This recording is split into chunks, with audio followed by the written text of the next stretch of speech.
ಎಲ್ಲರಿಗೂ ನಮಸ್ಕಾರ. ನನ್ನ ಯೂಟ್ಯೂಬ್ ಚಾನಲ್ಗೆ ಸ್ವಾಗತ. ಇಂದಿನ ವಿಡಿಯೋದಲ್ಲಿ ನಾನು ಪ್ರೊಫೆಸರ್ ಜಿ ಚಂದ್ರಶೇಖರ್ ಇವರು ಬರೆದಂತಹ ಕುಣಿಯುವ ಕುರುಡು ಕಾಂಚಾಣ ಅನ್ನುವಂತಹ ಲೇಖನದ ಸಾರಾಂಶವನ್ನು ಹಾಕ್ತಾ ಇದ್ದೇನೆ ವಿದ್ಯಾರ್ಥಿಗಳೇ. ಮೊದಲಿಗೆ ನಾವು ಜಿ ಚಂದ್ರಶೇಖರ್ ಇವರ ಪರಿಚಯವನ್ನು ಮಾಡ್ತಾ ಹೋಗೋಣ.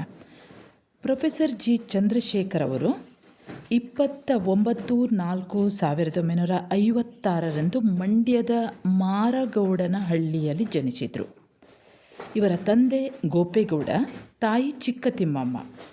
ಕನಕಪುರದಲ್ಲಿ ಇವರು ತಮ್ಮ ಪದವಿ ಪೂರ್ವ ವ್ಯಾಸಂಗವನ್ನು ಹಾಗೆ ಯುವರಾಜ ಕಾಲೇಜಿನಲ್ಲಿ ಪದವಿಯನ್ನು ಪೂರೈಸಿ ಮೈಸೂರಿನ ವಿದ್ಯಾವರ್ಧಕ ಪ್ರಥಮ ದರ್ಜೆ ಕಾಲೇಜಿನಲ್ಲಿ ಹಿಂದಿ ವಿಭಾಗದ ಮುಖ್ಯಸ್ಥರಾಗಿ ಹಾಗೆ ಪ್ರಥಮ ದರ್ಜೆ ಕಾಲೇಜಿನಲ್ಲಿ ಹಿಂದಿ ವಿಭಾಗದ ಮುಖ್ಯಸ್ಥರಾಗಿ 38 ವರ್ಷಗಳ ಸುದೀರ್ಘ ಸೇವೆಯನ್ನು ಇವರು ಸಲ್ಲಿಸಿದ್ದಾರೆ. ಪ್ರಸ್ತುತ ಇವರಿಗೆ ವಿಶ್ರಾಂತಿ ಜೀವನವನ್ನು ಮೈಸೂರಿನಲ್ಲಿ ಸಾಗಿಸ್ತಾ ಇದ್ದಾರೆ. ಇವರ ಅನೇಕ ಕೃತಿಗಳನ್ನು ಕೂಡ ರಚಿಸಿದ್ದಾರೆ. ಅವುಗಳಲ್ಲಿ ಮುಖ್ಯವಾದದ್ದು ಕಂಡಷ್ಟೇ ಸತ್ಯವಲ್ಲ, ಮೇಧ ಪಾಡ್ಕರ್, ಧಾರಾವಿ, ಜೀವಗಂಧ, ದೊಡ್ಡೂರ ಪರಸಂಗಗಳು, ಸ್ವಾತಂತ್ರ್ಯ ಸೇನಾನಿಗಳು ಹಿಡಿದ ಕನ್ನಡಿ, ಯೋಗ ಧ್ಯಾನ ಪ್ರಾಣಾಯಾಮ, ಇಳಿವಯಸ್ಸಿನ ಹಾದಿಯಲ್ಲಿ ಮೊದಲಾದ ಕೃತಿಗಳನ್ನು ರಚಿಸಿದ್ದಾರೆ.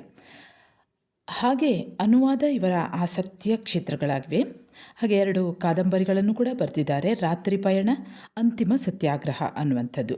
ಹಾಗೆ ಮಾಧವಿ ರಕ್ತಧ್ವಜ ಅನ್ನುವಂತಹ ನಾಟಕ, ಪ್ರೇಮಚಂದರ ಕಥೆಗಳು, ದುಃಖ ಅಪರಿಮಿತ ಮತ್ತು ಇತರ ಕಥೆಗಳು ಅನ್ನುವಂತಹ ಕೃತಿಗಳನ್ನು ಹಿಂದಿಯಿಂದ ಕನ್ನಡಕ್ಕೆ ಅನುವಾದಿಸಿದ್ದಾರೆ.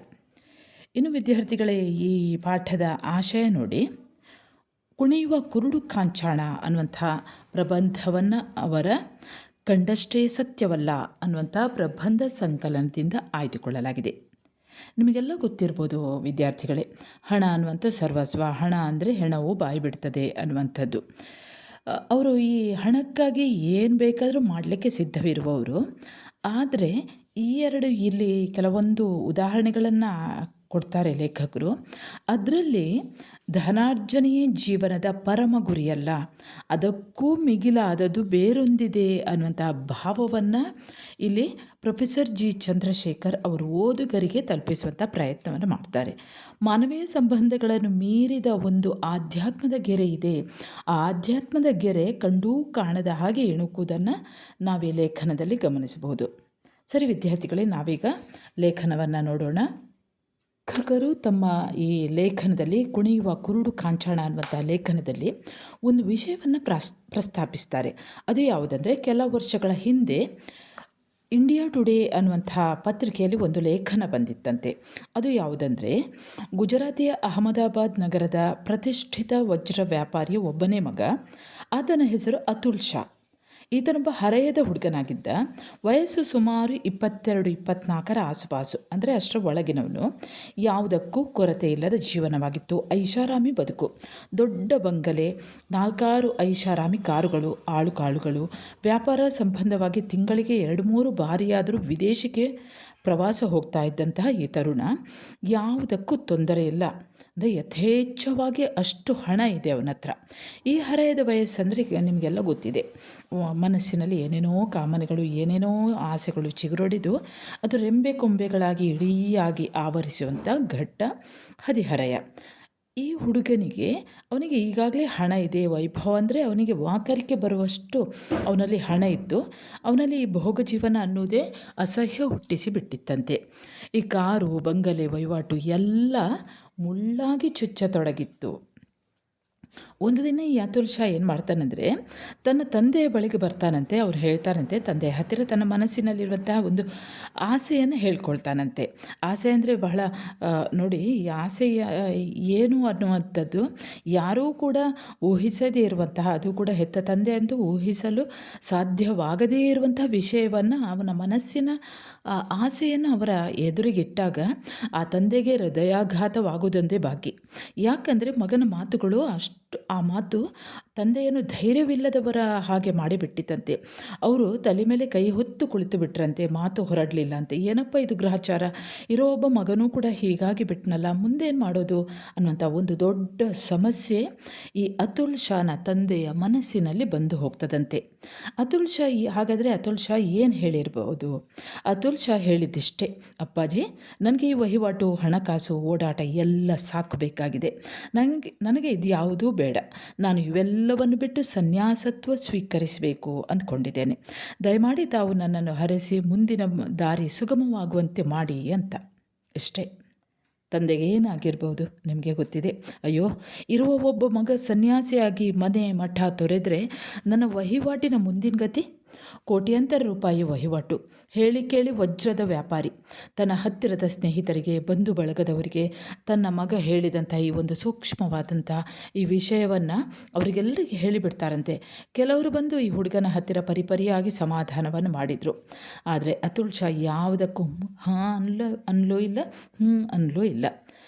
ಹೇಳಿದ ಬಂಧುಗಳು ಕೆಲವರೆಲ್ಲ ಅದೇ ಅವನು ಏನೂ ಉತ್ತರ ಕೊಡಲಿಲ್ಲ ಅಲ್ಲ, ಹಾಗಾಗಿ ಕೆಲವು ಬಂಧುಗಳು ಏನು ಮಾಡಿದ್ರಂತೆ, ಓಹ್ ಹಾಗಾದರೆ ನಮ್ಮ ಮಾತು ಕೇಳಿಬಿಟ್ಟೆ ಈ ಹುಡುಗ ಅಂತ ಅವರು ಅದನ್ನೇ ತಂದೆ ಹತ್ತಿರ ಹೇಳ್ತಾರಂತೆ. ಸನ್ಯಾಸಿ ಆಗುವಂತಹ ಆಸೆ ನಾವೆಲ್ಲ ಚೀಟಿ ಹಾಕಿಬಿಟ್ಟೆವು ಅಂತ ಸಂತೋಷದಿಂದ ಬೀಗಿ ಹೋಗ್ತಾರಂತೆ. ಆದರೂ ಈ ಅತುಲ್ ಶಾನ ಅಪ್ಪನಿಗೆ ಮನಸ್ಸಿನಲ್ಲೇ ಏನೋ ಒಂದು ತುಡಿತ, ಮಗನ ಮನಸ್ಸಿನ ತುಡಿತ, ಅವನ ಕಣ್ಣೋಟ, ಮುಗುಳ್ನಗೆ. ಅಂದರೆ ಅವನು ನನಗೆ ಯಾವುದು ಬೇಡ ಅಂದರೆ ಸನ್ಯಾಸತ್ವವನ್ನು ಸ್ವೀಕರಿಸ್ತೇನೆ ಅನ್ನುವಂಥ ಭಾವನೆಯನ್ನೇ ಅತುಲ್ ಶಾನ ಮುಖದಲ್ಲಿ ಅಪ್ಪ ನೋಡ್ತಾರೆ. ಅಂದರೆ ಮಗ ಬದಲಾಗಲಿಲ್ಲ ಅನ್ನೋದು ಅವ್ರಿಗೆ ಗೊತ್ತಾಗ್ತದೆ. ಕೆಲವು ತಿಂಗಳುಗಳ ಕಾಲ ಎಲ್ಲವೂ ಚೆನ್ನಾಗಿತ್ತು. ಅಪ್ಪ ಕೂಡ ಈ ಬಹುಶಃ ಮಗ ಟರ್ನ್ ಆಗಿರ್ಬೋದು ಅಂತ ಮಗನ ಬಗ್ಗೆ ಈ ವಿಷಯವನ್ನು ಕೇಳುವುದನ್ನೇ ನಿಲ್ಲಿಸಿಬಿಟ್ರು. ಮತ್ತೆ ಕೆದಕುವುದು ಬೇಡ ಅಂತ ಅವರು, ಪುಣ್ಯಕ್ಕೆ ಅವನು ಮರ್ತಿದ್ದಾನೆ, ದೇವರು ದೊಡ್ಡವನು ಅಂದ್ಕೊಂಡು ನಿಶ್ಚಿಂತರಾಗಿದ್ರಂತೆ. ಮಗ ಯಾವ ಗುಟ್ಟನೂ ಬಿಟ್ಟುಕೊಡದೆ ಎಂದಿನಂತೆ ವಹಿವಾಟಿನಲ್ಲಿ ತನ್ನನ್ನು ತಾನು ತೊಡಗಿಸಿಕೊಂಡ. ಎಲ್ಲವೂ ಕೂಡ ಶಾಂತವಾಗಿತ್ತಂತೆ. ಆದರೆ ಅದೊಂದು ದಿನ ಅತುಲ್ ಶಾ ತನ್ನ ತಂದೆಯ ಬಳಿಗೆ ಬರ್ತಾನೆ. ಅವನ ಮುಖವನ್ನು ನೋಡಿಯೇ ತಂದೆಯ ಮನಸ್ಸಿನಲ್ಲಿ ಒಂದು ರೀತಿಯಲ್ಲಿ ಎದೆಯಲ್ಲಿ ನಡುಕ ಉಂಟಾಗ್ತದಂತೆ. ಮತ್ತದೇ ಪ್ರಶ್ನೆ ಎತ್ತಿದ್ರೆ ಏನು ಉತ್ತರ ಕೊಡೋದು ಅಂತ ಒಂದು ತಾಕಲಾಟದಲ್ಲಿದ್ದರು. ಅವನು ಅಪ್ಪನ ಹತ್ತಿರ ಬಂದವನೇ ಹೇಳ್ತಾನಂತೆ, ಅಪ್ಪ ನಾನೊಂದು ಮಾತು ಕೇಳ್ತೇನೆ, ತಪ್ಪು ತಿಳಿಬೇಡಿ. ಎಷ್ಟು ದಿನ ಅಂತ ನಿಮ್ಮೊಟ್ಟಿಗೆ ಕೆಲಸ ಮಾಡಿಕೊಂಡಿರೋದು? ಇನ್ನು ಮುಂದೆ ನಾನು ಸ್ವತಂತ್ರವಾಗಿ ವ್ಯಾಪಾರ ಮಾಡಬೇಕು ಅನಿಸಿದೆ. ನನ್ನ ಪಾಲಿಗೆ ನೀವು ಏನು ಕೊಡಬೇಕೆಂದಿದ್ದೀರೋ ಅಷ್ಟನ್ನು ಕೊಡಿ, ನಾನು ನನ್ನದೇ ರೀತಿಯಲ್ಲಿ ವಹಿವಾಟು ನಡೆಸ್ತೇನೆ ಅಂತ ವಿನಂತಿಸಿಕೊಳ್ತಾನಂತೆ. ಅಪ್ಪನ ತಲೆಯಲ್ಲಿದ್ದಂಥ ಭಾರ ಒಮ್ಮೆಲೆ ಇಳಿದ ಹಾಗೆ ಆಗಿತ್ತು. ಅಂದರೆ ಅವರು ಎಣಿಸಿದ್ದು ಅದೇ ಅಲ್ವಾ, ಒಬ್ಬನೇ ಮಗ, ಅವನಿಗೆಲ್ಲವನ್ನು ಕೊಟ್ಟು ಬಿಡಬೇಕು ಅಂತ. ಹಾಗಾಗಿ ಅವರಿಗೂ ಖುಷಿ ಆಗ್ತದೆ. ಈ ಒಂದು ಹಂತಕ್ಕಾದರೂ ಬಂದನಲ್ಲ, ಎಲ್ಲವನ್ನು ಮಾಡಿಕೊಂಡು ಒಂದು ವಹಿವಾಟು ಮಾಡ್ತೇನೆ ಅಂತ ಹೇಳಿದ್ನಲ್ಲ, ಆಯ್ತಪ್ಪ ನನಗೂ ತುಂಬ ಸಂತೋಷವೇ, ನಿನಗೇನು ಬೇಕು ತೆಗೆದುಕೊಂಡು ನಿನ್ನದೇ ಆದ ವ್ಯಾಪಾರ ಸಾಮ್ರಾಜ್ಯವನ್ನು ಕಟ್ಟಿಕೋ ಅಂತ ಹೇಳ್ತಾರೆ. ಆಗ ಮಗ ತನ್ನ ಪಾಲಿಗೆ ಎಷ್ಟು ಬರ್ತದೋ ಅಷ್ಟು ಆಸ್ತಿ, ಧನ, ಕನಕ, ವಜ್ರ, ವೈಢೂರ್ಯ, ಹಣ, ಬಂಗಲೆ ಎಲ್ಲವೂ ಅವನದ್ದೇ ಆಗಿತ್ತು, ಅವನಿಗೆ ದೊರಕಿದ್ವು. ಅಪ್ಪ ಸಂತೋಷದಿಂದಲೇ ಕೊಡಬೇಕೆನಿಸಿದ್ದಕ್ಕಿಂತಲೂ ಇಮ್ಮಡಿಯಾಗಿ ಕೊಟ್ಟರು. ಅಂದರೆ 2 ಪಟ್ಟು ಹೆಚ್ಚೇ ಕೊಟ್ಟು ಬಿಟ್ರಂತೆ. ವ್ಯಾಪಾರ ಆರಂಭಿಸುವುದಕ್ಕೆ ಮೊದಲು ಮಗ ಒಂದು ಅದ್ಧೂರಿ ಉತ್ಸವವನ್ನು ಮಾಡಬಯಸಿದ. ಅಂದರೆ ಅಪ್ಪನ ಹತ್ತಿರ ಹೇಳ್ತಾನಂತೆ, ನನಗೊಂದು ಉತ್ಸವ ಮಾಡಬೇಕು, ಈ ವಹಿವಾಟನ್ನು ವ್ಯಾಪಾರ ಶುರು ಮಾಡುವ ಮೊದಲು ನನಗೊಂದು ಉತ್ಸವ ಮಾಡಬೇಕು ಅಂತ ಹೇಳಿದಂತೆ. ಅದೊಂದು ದಿವಸ ಒಂದು ದಿನವನ್ನು ಕೂಡ ನಿಗದಿ ಮಾಡ್ತಾರಂತೆ. ಅಪ್ಪನಿಗೆ ಬಹಳ ಖುಷಿ ಆಗ್ತದೆ. ಶುಭಾರಂಭ ಅಂತ ತಿಳ್ಕೊಂಡು ಭಾರಿ ಖುಷಿ ಪಡ್ತಾರಂತೆ. ಇತ್ತ ಅತುಲ್ ಶಾ ಉತ್ಸವದ ದಿನದಂದು ಆನೆಯ ಮೇಲೆ ಕುಳಿತು ಸಾಕ್ತಾ ಇದ್ದ. ಕಲ್ಪಿಸ್ಕೊಳ್ಬೇಕು ವಿದ್ಯಾರ್ಥಿಗಳೇ, ಅತುಲ್ ಶಾ ಆನೆಯ ಮೇಲೆ ಕೂತ್ಕೊಂಡಿದ್ದಾನೆ. ಈ ಉತ್ಸವದ ವೈಭವವನ್ನು ನೋಡಲು ಜನವೇ ಜನ. ಇಡೀ ರಸ್ತೆ 2 ಭಾಗದಲ್ಲಿ ಜನ ಕಿಕ್ಕಿರಿದು ತುಂಬಿದ್ರಂತೆ. ಆನೆಯ ಮೇಲೆ ಕುಳಿತ ಅತುಲ್ ಅತ್ಯಂತ ಶಾಂತವದನಾಗಿದ್ದ. ಸುಂದರ ಸುಕೋಮಲವಾಗಿ ನಗ್ತಾ ಇದ್ದ. ಅಂದರೆ ಅವನ ಚಹರೆ ಹೇಗಿತ್ತು ಅಂತ ಹೇಳ್ತಾರೆ ಲೇಖಕರು. ಎಲ್ಲರೆಡೆಗೂ ಕೂಡ ಗೌರವಪೂರ್ವಕವಾಗಿ ಕೈ ಮುಗಿದು ಶಿರಬಾಗಿ ನಮಸ್ಕರಿಸ್ತಾ ಇದ್ದ. ಮೆರವಣಿಗೆ ಸಾಗ್ತಾ ಇದ್ದಂತೆ ಅತುಲ್ ಆನೆಯ ಮೇಲಿಂದ ತನ್ನ ಅಕ್ಕಪಕ್ಕ ಇರಿಸಿಕೊಂಡಿದ್ದ ಚಿನ್ನ, ಬೆಳ್ಳಿ, ವಜ್ರ, ಹಣ ಎಲ್ಲವನ್ನು ನೆರೆದಿದ್ದ ಜನರೆಡೆಗೆ ಅಕ್ಷರಶಃ ಬಿಸಾಡತೊಡಗಿದ್ದ. ಈ ಕನಕವೃಷ್ಟಿಯನ್ನು, ಈ ಚಿನ್ನದ ಹಣ, ಬೆಳ್ಳಿ, ಚಿನ್ನ, ಬೆಳ್ಳಿ, ವಜ್ರ, ಹಣ ಇವೆಲ್ಲದರ ವೃಷ್ಟಿ ಆಗ್ತಾ ಇರುವುದನ್ನು ನೋಡಿ ಜನರಿಗೆ ಆಶ್ಚರ್ಯ ಆಗ್ತದಂತೆ. ಅಯ್ಯೋ, ಇದೇನಿದು ಹುಚ್ಚಾಟ ಅಂದ್ಕೊಳ್ತಾರೆ. ಬಂಧುಗಳು, ಅವನ ಅಪ್ಪ ಎಲ್ಲರೂ ಎದೆ ಬಡಿದುಕೊಂಡು ಗೋಳಿಟ್ರು. ಆದರೆ ಇದು ಯಾವುದರ ಪರಿವೆಯೂ ಇಲ್ಲದ ಅತುಲ್ ಎಲ್ಲವನ್ನು ಕೂಡ ಜನರಿಗೆ ಹಂಚಿ ಹಂಚಿ ಬರಿದಾದಾಗ ಅವನ ಎಲ್ಲ ಎಷ್ಟು ಹಣ ಇತ್ತೋ ಎಲ್ಲ ಬರಿದಾಗಿ ಬಿಟ್ಟಿತು. ಆದರೆ ಆತನ ಮನಸ್ಸಿನಲ್ಲಿ, ಇಲ್ಲಿ ಲೇಖಕರು ಹೇಳ್ತಾರೆ, ಅವನು ಒಟ್ಟು ಮಾಡಿದ್ದಂತಹ ಆ ಹಣಗಳೆಲ್ಲ, ಚಿನ್ನ, ವಜ್ರ, ವೈಢೂರ್ಯ ಎಲ್ಲ ಕರಗಿ ಹೋಗ್ತದೆ. ಅದೇ ರೀತಿ ಮನಸ್ಸಿನಲ್ಲಿಯೂ ಕೂಡ ಶಾಂತಿ, ನೆಮ್ಮದಿ, ಸಮಾಧಾನ, ಆನಂದ ತುಂಬಿ ತುಳುಕಾಡಿದವಂತೆ. ಈ ಗಳಿಗೆಗಾಗಿ ಕಾಯುತ್ತಿದ್ದ ಲೌಕಿಕವಾದುದೆಲ್ಲವನ್ನು ಕೊಟ್ಟ ಅಲೌಕಿಕವಾದ ಆನಂದವನ್ನು ಪಡೆದ. ಕೊಡುವುದರಲ್ಲಿ ಇರುವಂತಹ ಸುಖ ಏನು ಅಂತ ಮೊಟ್ಟ ಮೊದಲ ಬಾರಿಗೆ ಅವನಿಗೆ ತಿಳಿಯಿತು. ಎಲ್ಲವನ್ನು ಕೊಟ್ಟ ಅನ್ನೋದಕ್ಕಿಂತ ಎಲ್ಲವನ್ನು ಬಿಸಾಡಿ ಸನ್ಯಾಸತ್ವವನ್ನು ಸ್ವೀಕರಿಸಿದ. ವಿದ್ಯಾರ್ಥಿಗಳೇ, ಇದು ನಿಜವಾಗಿ ಲೇಖಕರು ಹೇಳ್ತಾರೆ, ಇದು ಕಾಲ್ಪನಿಕ ಕಥೆಯಲ್ಲ, ಇದು ನಿಜ ಘಟನೆ ಅಂತ ಹೇಳ್ತಾರೆ. ಅದು ಕೂಡ ಒಬ್ಬೊಬ್ಬರಿಗೆ ಕಥೆ ಹೇಳುವಾಗ ಅದಕ್ಕೆ ಪ್ರೂಫ್ ಸಿಗೋದಿಲ್ಲ, ಸಾಕ್ಷಿ ಸಿಗೋದಿಲ್ಲ. ಆದರೆ ಈ ಘಟನೆ ನಡೆದುದಕ್ಕೆ ಸಾವಿರ ಜನಗಳು ಉದಾಹರಣೆ ಇದ್ದಾರೆ, ಸಾಕ್ಷಿ ಇದ್ದಾರೆ. ಅವರ ಎದುರಲ್ಲೇ ನಡೆದಂತಹ ನಿಜವಾದಂತಹ ಘಟನೆ. ಹೀಗೆ ತನ್ನ ಹತ್ತಿರ ಇದ್ದಂತಹ ಎಲ್ಲ ಆಸ್ತಿಗಳನ್ನು, ಚಿನ್ನ, ಬೆಳ್ಳಿ, ವಜ್ರ, ವೈಢೂರ್ಯ ಏನೆಲ್ಲ ಉಂಟೋ ಅದೆಲ್ಲವನ್ನೂ ಕೂಡ ಹಂಚಿದ ಬಳಿಕ, ಆ ಉತ್ಸವದ ಬಳಿಕ ಕೆಲವೊಂದು ಪತ್ರಕರ್ತರು ಬಂದು ಅತುಲ್ ಶಾ ಅವರಲ್ಲಿ ಕೇಳ್ತಾರಂತೆ, ನೀವು ಯಾಕೆ ಹೀಗೆ ಮಾಡಿದ್ರಿ ಅಂತ ಹೇಳಿದಾಗ ಅದಕ್ಕೆ ಉತ್ತರವಾಗಿ ಅತುಲ್ ಹೀಗೆ ಹೇಳ್ತಾರಂತೆ, ಇದುವರೆಗೆ ನಾನು ನೋವು, ಕಷ್ಟ, ಸಂಕಟಕ್ಕಿಂತ ಸುಖ, ಸಂತೋಷ, ನಲಿವು, ಹರ್ಷ ಇವುಗಳನ್ನಷ್ಟೇ ಕಂಡಿದ್ದೆ, ಅನುಭವಿಸಿದ್ದೆ. ಆದರೆ ಇವೆಲ್ಲವುಗಳ ಹಿಂದೆ ವಿರುದ್ಧ ಭಾವ ಇದ್ದದ್ದೇ. ಸುಖದ ಹಿಂದೆ ದುಃಖ, ಸಂತೋಷದ ಹಿಂದೆ ಅಸಂತೋಷ, ಹರ್ಷದ ಹಿಂದೆ ವಿಷಾದ, ನಲಿವಿನ ಹಿಂದೆ ನೋವು. ನೋಡಿ, ಎಲ್ಲದಕ್ಕೂ ವಿರುದ್ಧ ಪದಗಳಿವೆ. ಆದರೆ ನಾನು ಇಂದು ಪಡೆದದ್ದು ಮಾತ್ರ ಹೇಳಿದ್ದಕ್ಕಿಂತಲೂ ಶ್ರೇಷ್ಠ, ಅದೇ ಆನಂದ. ಈ ಆನಂದದ ವಿರುದ್ಧ ಭಾವ ಇಲ್ಲವೇ ಇಲ್ಲ. ಅದೇನು ಇದ್ದರೂ ಕೂಡ ಇದಕ್ಕಿಂತಲೂ ಉಚ್ಚತಮವಾದುದು ಮತ್ತು ಶ್ರೇಷ್ಠವಾದುದು. ಅದೇ ಪರಮಾನಂದ, ಬ್ರಹ್ಮಾನಂದ. ನನ್ನ ಗುರಿ ಬ್ರಹ್ಮಾನಂದವನ್ನು ಪಡೆಯುವುದೇ ಆಗಿದೆ ಅಂತ ಹೇಳಿ ಅತುಲ್ ಶಾ ಹೇಳ್ತಾರಂತೆ. ಆಗ ಸಾಧಾರಣವಾಗಿ ನಾವೆಲ್ಲ ಯೋಚನೆ ಮಾಡ್ತೇವೆ, ಏನು ಇವನೊಬ್ಬ ಹುಚ್ಚ, ತಲೆ ತಿರುಕ, ಹಣದ ಬೆಲೆ ಗೊತ್ತಿಲ್ಲದವನು, ಅಪ್ಪನ ದುಡ್ಡನ್ನು ಬಿಸಾಡೋಕ್ಕೆ ಇವನೇ ಆಗಬೇಕಾ? ಯಾವುದು ಮನುಷ್ಯನಿಗೆ ಬೇಕೋ ಅದರ ಹಿಂದೆ ಬೀಳುವುದು ಸಹಜ ಧರ್ಮ. ದುಡ್ಡಿಲ್ಲದವನು ದುಡ್ಡಿನ ಹಿಂದೆ ಬೀಳ್ತಾನೆ. ಆತನ ತಲೆಯಲ್ಲಿ ದುಡ್ಡೇ ತುಂಬಿ ಹೋಗಿದೆ. ಹೇಗಾದರೂ ಸರಿ ಹಣ ಸಂಪಾದಿಸಲೇಬೇಕು ಎಂದು ಹೊರಟ್ರೆ ಅದು ದೊರಕಿದಂತೆ ಸರಿ. ಈ ಮಾತು ಕೇವಲ ಹಣದ ವಿಷಯದಲ್ಲಿ ಮಾತ್ರವಲ್ಲ, ಇಡೀ ಮನಸ್ಸನ್ನು ಕೇಂದ್ರೀಕೃತಗೊಳಿಸಿ ಯಾವುದಾದರೊಂದರ ಹಿಂದೆ ಬಿದ್ದಿರೆಂದರೆ ತೀರಿತದು ಸಿಕ್ಕಂತೆ. ಬಂತು ಹಣ ಹೊಳೆಯಾಗಿ ಹರಿದು ಬಂತು. ಒಂದು ಹಂತದಲ್ಲಿ ಈ ಹಣದಿಂದ ಏನೂ ಪ್ರಯೋಜನವಿಲ್ಲ ಎಂದು ತಿಳಿಯುತ್ತದೆ. ಆಮೇಲೆ ಹಣ ಸಿಕ್ಕಿದ ನಂತರ ಅಧಿಕಾರದ ಹಿಂದೆ ಬೀಳುವುದು, ಕೀರ್ತಿಯ ಹಿಂದೆ ಬೀಳುವುದು, ಜೀವನವಿಡೀ ಯಾವುದಾದರೊಂದರ ಹಿಂದೆ ಬೀಳುವುದು ಪರಮ ಗುರಿಯಾಗಿರ್ತದೆ. ಆದರೆ ಲೇಖಕರು ಹೇಳ್ತಾರೆ, ನಾವು ಈ ಹಣದ ಹಿಂದೆ ಬಿದ್ದಿದ್ದೇವೆ ಅನ್ನೋದು ನಮಗೆ ಅರಿವಿಗೆ ಬರುವುದಿಲ್ಲ. ಜಗತ್ತಿನ ನಿಯಮ ಅಂದರೆ ಒಂದನ್ನು ಪಡೆದುಕೊಳ್ಳುವಲ್ಲಿ ಇನ್ನೊಂದನ್ನು ಕಳೆದುಕೊಳ್ಳಬೇಕಾಗುವುದು. ಇಲ್ಲಿ ಎಲ್ಲವೂ ಬಂತು, ಆದರೆ ನೆಮ್ಮದಿ, ಶಾಂತಿ ಇಲ್ಲವಾಯಿತು. ಅಂದರೆ ಹಣ ತುಂಬ ಆದಾಗ, ಹೆಚ್ಚು ಗಳಿಸಿದಾಗ ಆ ಹಣ ಬಂದ ಹಾಗೆ ಆ ಹಣದ ರಾಶಿಯನ್ನು ನೋಡಿ ನೆಮ್ಮದಿ, ಶಾಂತಿ ಇಲ್ಲವಾಗಿ ಹೋಗ್ತದೆ. ಅಂದರೆ ಅದು ಕೂಡಲೇ ಹೋಗಿಬಿಡ್ತದಂತೆ ಇದೆ. ಆದರೆ ನಿಜವಾಗಿ ಮನುಷ್ಯರಿಗೆ ಬೇಕಾದದ್ದು ಯಾವುದು? ನೆಮ್ಮದಿ, ಶಾಂತಿ ಅಷ್ಟೇ. ಇಲ್ಲಿ ಮನುಷ್ಯನಿಗೆ ದುಡ್ಡೇನು ನೆಮ್ಮದಿ ಅಂತ ತರುವುದಿಲ್ಲ, ಬದಲಿಗೆ ಭಯ, ಆತಂಕವನ್ನು ತಂದೊಡ್ತದೆ. ಒಂದು ಉದಾಹರಣೆಯನ್ನು ಹೇಳ್ತಾರೆ ಲೇಖಕರು. ನಿಮ್ಮ ಜೇಬಿನಲ್ಲಿ 500ರಿಂದ 1,000 ರೂಪಾಯಿ ಇರಲಿ, ಅದರ ಬಗ್ಗೆ ನೀವು ತಲೆ ಕೆಡಿಸಿಕೊಳ್ಳುವುದಿಲ್ಲ, ನಿರಾತಂಕವಾಗಿರ್ತೀರಿ. ಬದಲಿಗೆ 1,00,000 ರೂ ಇಟ್ಟುಕೊಂಡು ಓಡಾಡಿ ನೋಡೋಣ. ಪದೇ ನಿಮ್ಮ ಕೈ ಜೇಬಿನಡೆಗೆ ತಡವಿ ನೋಡುತ್ತದೆ. ಬಸ್ಸು ಹತ್ತುವಾಗ ಭಯ, ನಿಂತಾಗ ಭಯ. ಏನೀ ಆತಂಕ? ಯಾಕಾಗಿ ಈ ಆತಂಕ, ಭಯ? ಹೋಯಿತು ನಿಮ್ಮ ಮನಃಶಾಂತಿ. ಮನೆಯಲ್ಲಿ 5ರಿಂದ 10,000 ರೂಗಳಿದ್ದರೆ ಅಷ್ಟೇನು ತಲೆ ಬಿಸಿ ಆಗುವುದಿಲ್ಲ. ಆದರೆ 5 ಲಕ್ಷವಿದ್ದರೆ ಮಾತ್ರ ನಿದ್ದೆ ಹತ್ತುವುದಿಲ್ಲ. ನಾಯಿ ಬೊಗಳಿದರೆ ಭಯ, ಗೇಟ್ ಸದ್ದಾದರೆ ಗಾಬರಿ, ನೆಮ್ಮದಿ, ಶಾಂತಿ ಎಲ್ಲವೂ ಹೋಗಿಬಿಡ್ತದೆ. ದುಡ್ಡು ಭೋಗ ವಸ್ತುಗಳನ್ನು ತಂದು ಕೊಡ್ತದೆ ಹೊರತು ನೆಮ್ಮದಿ ಶಾಂತಿಯನ್ನು ತರುವುದಿಲ್ಲ. ಹಾಗಂತ ಎಲ್ರಿಗೂ ಅದು ಗೊತ್ತು. ಆದರೆ ಅದರ ಹಿಂದೆ ಬೀಳೋದು ಮಾತ್ರ ತಪ್ಪುವುದಿಲ್ಲ. ದೊಡ್ಡ ದೊಡ್ಡ ಶ್ರೀಮಂತರು ನಿದ್ರೆ ಇಲ್ಲದ ರಾತ್ರಿಗಳನ್ನು ಕಳೆಯುತ್ತಾರೆ. ನಿದ್ರೆ ಮಾತ್ರೆಗೆ ಶರಣು ಹೋಗ್ತಾರೆ ಕೆಲವರು. ದುಡ್ಡಿದ ಮೇಲೆ, ಐಷಾರಾಮಿ ವಸ್ತುಗಳಿದ್ದ ಮೇಲೆ ನಿದ್ದೆ ಹತ್ತಬೇಕಾಗಿತ್ತು. ಆದರೆ ದುಡ್ಡಿದ್ದಾಗ ನಿದ್ದೆ ಬರೋದಿಲ್ಲ. ನಿದ್ದೆ ಬರಬೇಕು ಅಂತ ಮಾತ್ರೆ ತಗೊಳ್ತಾರೆ. ಇಷ್ಟಾದರೂ ಕೂಡ ಕುರುಡು ವ್ಯಾಮೋಹ ಆ ಹಣದ ಕಡೆಗೆ ಇದ್ದದ್ದೇ.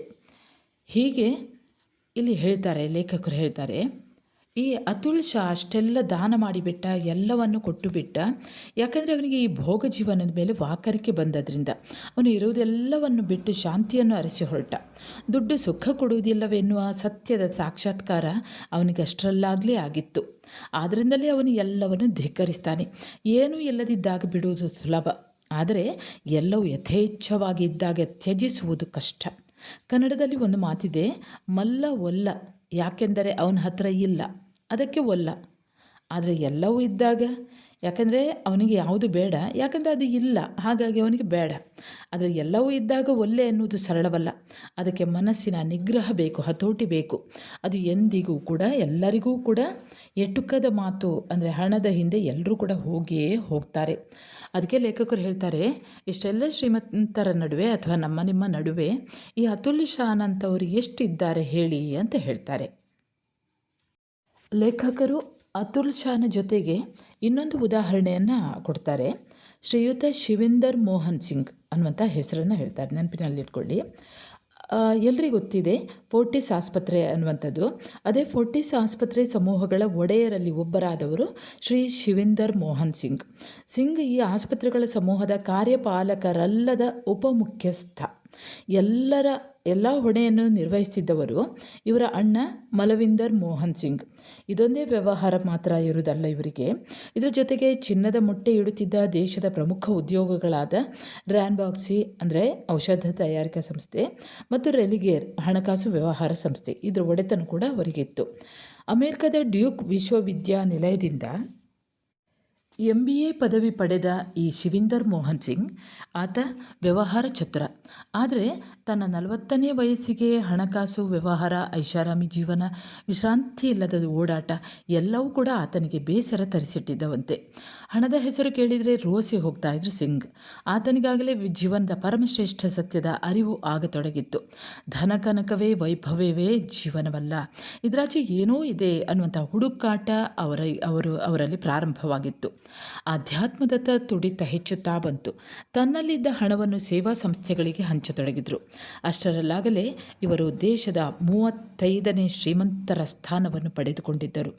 ಆದರೆ ಹಣದ ಮತ್ತು ತಲೆಗೇರಲಿಲ್ಲ. ಆ ಅಮಲು ಅವರಿಗೆ ತಲೆಗೆ ಏರಿರಲಿಲ್ಲ ಅಥವಾ ಏರಿಸಿಕೊಂಡಿರಲಿಲ್ಲ. ಇವರ ಆಸ್ತಿಯ ಮೌಲ್ಯ ಅಷ್ಟೊತ್ತಿಗಾಗಲೇ $2.5 ಬಿಲಿಯನ್ ಶ್ರೀಮಂತಿಕೆ ಮೆಟ್ಟಿಲೇರಿ ಮೇಲೆ ಹೋಗಬಹುದಿತ್ತು. ಆದರೆ ಅವರಿಗೆ ಮನಸ್ಸಿರಲಿಲ್ಲ. ಮನಸ್ಸಿನ ತುಂಬ ಬೇರೇನೋ ಆರೋಗ್ಯಕರವಾದದ್ದು ತುಂಬಿಕೊಂಡಿತ್ತು. ಸೆಪ್ಟೆಂಬರ್ 24, 2017 ಸಾಮಾನ್ಯ ವಾರ್ಷಿಕ ಮಹಾಸಭೆಯಲ್ಲಿ ಶಿವಿಂದರ್ ಮೋಹನ್ ಸಿಂಗ್ ಕಂಪನಿಯ ತಮ್ಮೆಲ್ಲ ಹುದ್ದೆಗಳಿಗೆ ರಾಜೀನಾಮೆಯನ್ನು ಇತ್ತರಂತೆ. ಎಲ್ಲ ವಹಿವಾಟುಗಳನ್ನು ತನ್ನ ಅಣ್ಣನಿಗೆ ವಹಿಸಿ ಅದರಿಂದ ಬರಬೇಕಾಗಿದ್ದ ತಮ್ಮ ಪಾಲಿನ 10,000 ಕೋಟಿ ರೂಪಾಯಿಗಳು, ಸರಿಯಾಗಿ ಕೇಳಿಸಿಕೊಳ್ಳಿ, 10,000 ಕೋಟಿ ರೂಪಾಯಿಗಳನ್ನು ಪಂಚ ನದಿಗಳ ನಾಡೆಂದೇ ಖ್ಯಾತಿ ಪಡೆದ ಪಂಜಾಬಿನ ಬಿಎಸ್ ನದಿ ದಡದಲ್ಲಿದ್ದ ಆಧ್ಯಾತ್ಮಿಕ ಕೇಂದ್ರ ರಾಧಾ ಸೋಯಾಮಿ ಸತ್ಸಂಗಕ್ಕೆ ದಾನವಾಗಿ ಕೊಟ್ಟು ಮನಸ್ಸನ್ನು ಹಗುರ ಮಾಡಿಕೊಂಡ್ರಂತೆ. ಆ ದಿನದ ಅವರ ಸಂತೋಷಕ್ಕೆ ಮೇರೆಯೇ ಇರಲಿಲ್ಲ. ಅಭೂತಪೂರ್ವ ಆನಂದವನ್ನು ಅನುಭವಿಸಿದ್ರಂತೆ. ಮೈ ಮನಸ್ಸು ಎಲ್ಲವೂ ಕೂಡ ಖಾಲಿಯಾದಂತೆನಿಸಿತು. ಸಿಂಗ್ ಈ ದಿನದ ಎಲ್ಲ ಅನುಭವಕ್ಕಾಗಿ ಹಾತೊರೆಯುತ್ತಿದ್ದವರಂತೆ ಕಂಡರು. ಹಣದ ಸಂಪಾದನೆಯಲ್ಲಿ ಕಾಣದ ಸುಖವನ್ನು ಅವರು ದಾನ ಮಾಡಿ ಖಾಲಿಯಾಗಿ ಪಡೆದುಕೊಂಡಿದ್ರಂತೆ. ಇಂದು ದೇಶದ 35ನೇ ಶ್ರೀಮಂತರಾಗಿದ್ದ ಸಿಂಗ್ ಆ ಆಶ್ರಮದಲ್ಲಿ ಸಾಮಾನ್ಯ ಸೇವಕನಂತೆ ದಿನ ದೂಡುತ್ತಿದ್ದಾರೆ. ಜನರು ಈತನಿಗೆ ಎಲ್ಲೋ ಹುಚ್ಚು ಹಿಡಿದಿದೆ ಎಂದು ಬೊಬ್ಬೆ ಇಟ್ಟರು. ಹೌದು, ಶಿವಿಂದರ್ ಸಿಂಗ್ರವರಿಗೆ ದಾನದ ಹುಚ್ಚು ಹಿಡಿದಿತ್ತು, ಆನಂದಾನುಭೂತಿಯ ಹುಚ್ಚು ಹಿಡಿದಿತ್ತು. ಬೇರೆಯವರು ಕಾಣದ ಅನುಭವಿಸದ ಸುಖವನ್ನು ಸಿಂಗ್ ಅನುಭವಿಸಿದರು. ಎಲ್ಲವೂ ಇದ್ದಾಗ ಇವರು ಶ್ರೀಮಂತರಷ್ಟೇ ಆಗಿದ್ದರು. ಆದರೆ ಈಗ ಎಲ್ಲವನ್ನು ಬರಿದು ಮಾಡಿಕೊಂಡಾಗ ಮಹಾತ್ಮರು ಎನಿಸಿಕೊಂಡರು. ನಿಜವಾದ ಅರ್ಥದಲ್ಲಿ ಸನ್ಯಾಸಿ ಎನಿಸಿಕೊಂಡರು. ನ್ಯಾಸ ಎಂದರೆ ಎಲ್ಲವನ್ನು ತ್ಯಜಿಸುವುದು ಅನ್ನುವಂಥ ಅರ್ಥ. ಈಗ ಇವರು ನಿಜ ಅರ್ಥದಲ್ಲಿ ಸನ್ಯಾಸಿ. ಹೀಗೆ ಲೇಖಕರು ಹೇಳ್ತಾರೆ, ಹಿಂದಿನ ಘಟನೆಗಳಲ್ಲಿ ಹಣ, ವೈಭವ, ವಿಲಾಸ, ಯೋಗ ಜೀವನದ ಮಜಲುಗಳಿಂದ ಹೊರಬಂದು ಎಲ್ಲವನ್ನು ಬಿಸುಟು ವಿರಾಗಿಯಾದ ಯುವಕ ಅತುಲ್ ಶಾ ಮತ್ತು ಶಿವಿಂದರ್ ಮೋಹನ್ ಸಿಂಗ್ ಇವರ ಬಗ್ಗೆ ಲೇಖಕರು ಹೇಳ್ತಾರೆ. ಇಲ್ಲಿ ಹಣ ವಾಕರಿಕೆ ತರಿಸಿ ಇದೇನೂ ಅಲ್ಲ, ಇದರಿಂದ ಆಚೆ ಏನೋ ಇದೆ ಅನ್ನುವಂಥ ಅನ್ವೇಷಣೆಯ ದಾರಿಯನ್ನು ಕಂಡುಕೊಳ್ಳಬೇಕು ಅನ್ನುವಂಥ ತವಕದಿಂದ ಎಲ್ಲವನ್ನು ತೊರೆದರು. ಇಂತಹ ಒಂದು ಘಟನೆಯನ್ನು ಎಲ್ಲವನ್ನು ದಾನ ಮಾಡಿದಂತಹ ಇಬ್ಬರ ಹೆಸರಿನ ಜೊತೆಗೆ ಇನ್ನೂ ಕೆಲವೊಂದು ಹೆಸರನ್ನು ಹೇಳ್ತಾರೆ ಇವರು. ಹಣದ ಹಿಂದೆ ಬಿದ್ದ ಮನುಷ್ಯ ಪಾತಾಳಕ್ಕೆ ಇಳಿಯುತ್ತಾನೆ ಎನ್ನುವ ದೊಡ್ಡವರ ಮಾತನ್ನು ಪುಷ್ಟೀಕರಿಸುವ ಒಂದು ಘಟನೆಯನ್ನು ಲೇಖಕರು ಹೇಳ್ತಾರೆ. ರಾಜನ್ ಪಿಳ್ಳೆ ಅನ್ನುವಂಥ ಹೆಸರು ನೆನಪಲ್ಲಿಟ್ಕೊಳ್ಳಿ. ರಾಜನ್ ಪಿಳ್ಳೈ ಎನ್ನುವಂತಹ ಭಯಂಕರ ಹಣವಂತ ಈತ ಬಿಸ್ಕೆಟ್ ಕಿಂಗ್ ಎಂದು ಹೆಸರು ಪಡೆದಾತ.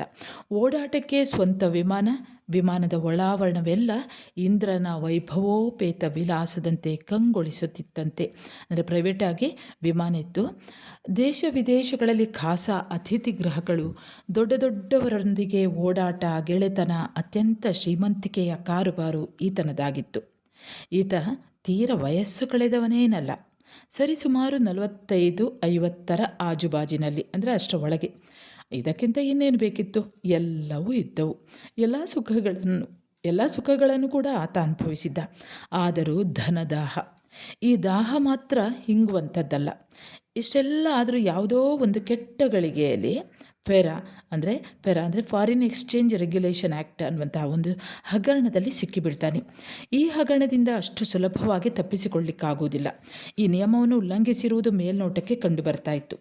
ಆತನ ಬಳಿ ಇದ್ದ ಅಪಾರ ಹಣ ಅವನ ನೆರವಿಗೆ ಬರಲಿಲ್ಲಂತೆ. ಅವನ ಹೈಫೈ ಜನ ಕೈ ಹಿಡಿಯಲಿಲ್ಲ. ರಾಜಕಾರಣಿಗಳ ನಿಕಟವರ್ತಿ ಎಂದೆನಿಸಿಕೊಂಡಿದ್ದವನ ಬಿಡುಗಡೆ ಅಷ್ಟು ಸುಲಭದ್ದಾಗಿರಲಿಲ್ಲ. ಅಂದರೆ ಯಾರೂ ಕೂಡ ಈತನನ್ನು ಒಂದು ಆರೋಪದಿಂದ ಮುಕ್ತ ಮಾಡುವ ಹಾಗೇ ಇರಲಿಲ್ಲಂತೆ. ಆತನ ಬಳಿ ಇದ್ದ ಅಪಾರ ಹಣ ಅವನ ನೆರವಿಗೆ ಬರುವುದಿಲ್ಲಂತೆ. ಯಾರೂ ಕೂಡ ಅವನ ಕೈ ಹಿಡಿಲಿಲ್ಲ, ಅಂದರೆ ಯಾರೂ ಕೂಡ ನೆರವನ್ನು ನೀಡಲಿಲ್ಲ. ಅಂದರೆ ರಾಜಕಾರಣಿಗಳ ನಿಕಟವರ್ತಿ ಆಗಿದ್ರೂ ಕೂಡ ಅವರ ಬಿಡುಗಡೆ ಅಷ್ಟು ಸುಲಭವಾಗಿರಲಿಲ್ಲ ಅಂತೆ. ತಮ್ಮ ಕೊರಳಿಗೆ ಸುತ್ತಿಕೊಳ್ಳುತ್ತಿದೆ ಎಂದು ಗೊತ್ತಾದ ಕ್ಷಣ ಮೆಲ್ಲನೆ ಯಾರೇ ಆಗಲಿ ಜಾರಿ ಬಿಡ್ತಾರೆ. ಪಾಪ ಪಿಳ್ಳೈ ಕಂಗಾಲಾದರು. ಮುಖ ಕಪ್ಪಿಟ್ಟಿತ್ತು. ಅವನ ಈ ಕಾಯಿಲೆ ಉಲ್ಲಂಘನೆ ಆತನನ್ನು ದೇಶದ ಅತಿ ದೊಡ್ಡ ಜೈಲು ಎಂದು ಹೆಸರು ಪಡೆದ ದೆಹಲಿಯ ತಿಹಾರ್ ಜೈಲಿಗೆ ತಂದು ನಿಲ್ಲಿಸಿತು. ಜಾಮೀನಿನ ಮೇಲೆ ಈಚೆ ಬರಲು ನೋಡಿದರು. ಜೈಲಿಗೆ ಬಂದವರು ಜಾಮೀನಿಂದ ಹೊರಗೆ ಬರುವ ಅಂತ ನೋಡಿದರು, ಆದರೆ ಬರಲಿಕ್ಕಾಗಲಿಲ್ಲ. ಕಾನೂನಿನ ನಿರ್ಬಂಧ ಬಿಗಿಯಾಗಿತ್ತು, ತಪ್ಪಿಸಿಕೊಳ್ಳಲಾಗಲಿಲ್ಲ. ದೇಶದ ಪ್ರಖ್ಯಾತ ವಕೀಲರ ದಂಡೇ ಈತನ ಬೆನ್ನ ಹಿಂದೆ ಇತ್ತು, ಆದರೆ ಅವರಿಗೂ ಕೂಡ ಏನೂ ಮಾಡಲಾಗಲಿಲ್ಲ. ಇತ್ತೀಚಿನ ಹಸಿಬಿಸಿ ಹಗರಣದ ರೂವಾರಿ ಸತ್ಯಂ ರಾಜು ಕೂಡ ಅವರ ಘಟನೆಯನ್ನು ಹೇಳ್ತಾರೆ. ಅವರ ಗತಿ ಏನಾಯಿತು? ಆತನ ಸಾವಿರಾರು ಕೋಟಿ ವಹಿವಾಟು, ಹಣ, ಆಸ್ತಿ ಯಾವುದೂ ಪ್ರಯೋಜನಕ್ಕೆ ಬರಲಿಲ್ಲ. ಆತನನ್ನು ಅದು ಎಲ್ಲಿಗೆ ಕೊಂಡೊಯ್ತು? ತಿಂಗಳಿಗೆ 500 ಕೋಟಿ ರೂಪಾಯಿ ಸಂಬಳ ಮತ್ತು ಕಚೇರಿ ನಿರ್ವಹಣೆಗೆ ಬೇಕಾಗುತ್ತಿತ್ತು. ಅಂತಹ ರಾಜು ಈಗ ಎಲ್ಲಿದ್ದಾರೆ, ಹೇಗಿದ್ದಾರೆ? ಬೇಕಿತ್ತ ಇವೆಲ್ಲ? ಆತನ ಮಾನಸಿಕ ದೈಹಿಕ ಸ್ಥಿತಿಗತಿ ಏನು ಎಂದು ಇದು ಎಲ್ಲರಿಗೂ ಗೊತ್ತಿರುವ ಸಂಗತಿಯೇ. ಆತನ ಹಿಂದೆ ಹಿಂಡು ವಕೀಲರು ಬಂದರೂ ಕೂಡ ಆತನನ್ನು ಆ ಜೈಲಿನ ಸರಳಿನಿಂದ ಆಚೆಗೆ ತರಲಿಕ್ಕೆ ಆಗಲಿಲ್ಲ. ಲೇಖಕರು ಹೇಳ್ತಾರೆ, ಇವರ ಹಣ ಮಾತನಾಡಲಿಲ್ಲವೇಕೆ? ಅದಕ್ಕಿದ್ದ ತಾಕತ್ತು ಏನಾಯಿತು? ದೇಶದ ಪ್ರಮುಖ ರಾಜಕಾರಣಿಗಳು ಈತನ ಜೊತೆ ವೇದಿಕೆ ಹಂಚಿಕೊಳ್ಳಲು ತುದಿಗಾಲಲ್ಲಿ ನಿಂತಿರ್ತಾ ಇದ್ರು. ಸತ್ಯಂ ರಾಜು ಜೊತೆ ಕೂರುವುದು, ವೇದಿಕೆ ಹಂಚಿಕೊಳ್ಳುವುದೇ ಒಂದು ಹೆಮ್ಮೆಯ ವಿಷಯವಾಗಿತ್ತು. ಆದರೆ ಇಂದು ರಾಜುವಿನ ಸ್ಥಿತಿಗತಿ ಏನು? ಮಾಮೂಲಿ ಜೇಬುಗಳ್ಳರ, ಹಾದರಕೋರರ ಜೊತೆ ಜೈಲಿನಲ್ಲಿ ರಾತ್ರಿ ಕಳೆಯಬೇಕಾದುದು ಎಂತಹ ವಿಪರ್ಯಾಸ! ಇತ್ತ ರಾಜನ್ ಪಿಳ್ಳೈ ತಿಹಾರ್ ಜೈಲಿನಲ್ಲಿ ಅತ್ಯಂತ ಕನಿಷ್ಠ ಕೈದಿಗಳ ಜೊತೆಗೆ ದಿನ ಕಳೆಯಬೇಕಾಗಿ ಬಂತು. ಹೇಗಿರಬೇಕು ಅವನ ಮನಸ್ಥಿತಿ? ಯಾವ ನರಕಕ್ಕೂ ಸಮಾನಾದುದಲ್ಲ. ದುರವಸ್ಥೆಯ ಪರಾಕಾಷ್ಠೆ. ಅಂದರೆ ಸಾಮಾನ್ಯ ಕೈದಿಗಳೊಟ್ಟಿಗೆ ಇಷ್ಟು ಶ್ರೀಮಂತನನ್ನು ಇಟ್ಟುಕೊಳ್ಳುವಂಥದ್ದು ಅದು ಆತನ ಒಂದು ದುರದೃಷ್ಟ ಅಷ್ಟೇ. ಯಾವ ನರಕಕ್ಕೂ ಸರಿಸಮಾನ ಅಲ್ಲ ಅನ್ನುವ ಹಾಗೆ ಇತ್ತು ಆ ಜೈಲು. ದುರವಸ್ಥೆಯ ಪರಾಕಾಷ್ಠೆ. ಸಹಜವಾಗಿ ಎಂಬಂತೆ ಸಾಮಾನ್ಯವಾಗಿ ಯಾರೇ ಶ್ರೀಮಂತ ರಾಜಕಾರಣಿ ಮತ್ತು ಸಮಾಜದ ಉನ್ನತ ವರ್ಗದ ಜನ ಜೈಲಿಗೆ ಹೋಗಬೇಕು ಎಂದು ನೆನೆಸಿಕೊಂಡಾಗಲೇ ಅವರ ಜೀವ ಒಂದು ಹಿಡಿಯಾಗುತ್ತದಲ್ಲವೇ? ಅಸಹನೀಯ ದಯನೀಯ ಸ್ಥಿತಿಯನ್ನು ತಲುಪಿಬಿಡುತ್ತಾರೆ. ಆ ಕ್ಷಣಕ್ಕೆ ಅವರಿಗೆ ಹೃದಯ ಹಿಂಡಿದಂತಾಗಿ ಹೃದಯ ಬೇನೆ ಕಾಣಿಸಿಕೊಳ್ಳತೊಡಗುತ್ತದೆ. ಅಪಮಾನದಿಂದ ಕುಗ್ಗಿ ಹೋಗುತ್ತಾರೆ ಮತ್ತು ಕುದ್ದು ಹೋಗುತ್ತಾರೆ. ಯಾವ ಶತ್ರುವಿಗೂ ಬೇಡ ಪಾಪ, ನರಕ ಸದೃಶ ಜೀವನ ಎಂದೆನಿಸ್ತದೆ. ಈ ಕ್ಷಣಕ್ಕೆ ಸಾವು ನನ್ನ ನುಂಗಬಾರದೆ ಎಂದೆನಿಸ್ತದೆ. ಸಾವಿನ ನಿಜವಾದ ಜೀವಂತ ಅನುಭವ ಅವರಿಗೆ ಆಗುತ್ತದೆ. ಮನುಷ್ಯನ ಅಹಂಗೆ ಮರ್ಮಾಘಾತವಾದಾಗ ನಿಜವಾದ ಸಾವಿನ ಅನುಭವವಾಗುತ್ತದೆ ಎಂಬುದು ಮನೋವಿಜ್ಞಾನಿಗಳ ಮಾತು. ಅಹಂಕಾರದ ಭದ್ರಕೋಟೆಯೊಳಗೆ ಬೆಚ್ಚಗೆ ಕುಳಿತಿದ್ದ ಮನುಷ್ಯ ಏಕಾಏಕಿ ಬಯಲಾದಾಗ ಇಡೀ ಪ್ರಪಂಚದ ಎದುರು ನಗ್ನಗೊಂಡಂತಹ ಅನುಭವ. ಸಹಿಸಿಕೊಳ್ಳಲಾಗದ ನಗ್ನ ಸತ್ಯ ಮನುಷ್ಯನನ್ನು ಜೀವಂತ ದಹಿಸಿ ಬಿಡುತ್ತದೆ. ಅಂದರೆ ಬಡವನಿಗಾಗಲಿ ಅಥವಾ ಸಾಧಾರಣ ಏನಾದರೂ ಅಪರಾಧ ಮಾಡ್ತಾ ಇದ್ದವರಿಗೆ ಜೈಲಲ್ಲಿ ಕೂತ್ಕೊಳ್ಳೋದು ಮಾಮೂಲಿ ಆಗಿಬಿಡ್ತದೆ, ಅಥವಾ ಏನೋ ಇರಲಿ ಅಂತ ಇರ್ತದೆ.